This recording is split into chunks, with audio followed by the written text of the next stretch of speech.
Hello everyone, কেমন আছো সবাই? আমি পুষ্পর নতুন একটা মিনি ব্লগে তোমাদের সকলকে ওয়েলকাম। আজকে ননদ ভাগ্নি সবাই মিলে চলে গিয়েছিলাম আমাদের নিমতলা বাজার। কি কিছু গেস করতে পারছো কি? আমি কিছু বাজার করতে এবং দিদিরা জামা কাপড় কিনতে চলে এসেছি। এই হচ্ছে আমার বড় ননদ, এই হচ্ছে আমার ছোট ননদ, আর ওটা হচ্ছে আমার বড় ভাগ্নি। ওখান থেকে একটা পাঞ্জাবি আর একটা শার্ট নিয়ে চলে এসেছিলাম আরেকটা দোকানে। আমাদের যাবতীয় বেশিরভাগ জিনিস এই দোকানটা থেকে নেওয়া হয়। তো দেখো কতগুলো আমরা জিনিসপত্র নিয়ে ফেলেছি। আর বাজারে এসেছি, কিছু একটা খাবো না তা বললে কি হয়? আমাকে আজকে কেমন লাগছে বলো তো, একটু কমেন্টে জানিও। তারপরে চলে গেছিলাম ফুচকার দোকানে এবং বললাম আমি তোমাদের সকলকে আজকে ফুচকা খাওয়াবো। নিমতলা আসলে এই কাকার দোকানের ফুচকা খাই। কেন বলো তো, এই কাকা না খুব ঝাল ঝাল ফুচকা বানায়। বেশি ফুচকা খেলাম না, কেননা বাড়িতে এলাহি ব্যাপার আছে, খাবার দাবারের আয়োজন আছে এবং আমাকে বাড়ি গিয়ে সবকিছু করতে হবে। তো বুঝতেই পারছো, বেশি খাওয়া মানে কিন্তু অনেক কষ্টকর ব্যাপার। এই কেউ আমার ফুচকা খাওয়া দেখে লোভ দিও না কিন্তু। সবাই কমেন্টে জানিও ভিডিওটা কেমন লেগেছে।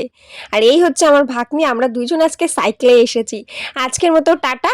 আর বাড়িতে গিয়ে কোল্ড ড্রিঙ্কস নিয়ে শেষ করলাম।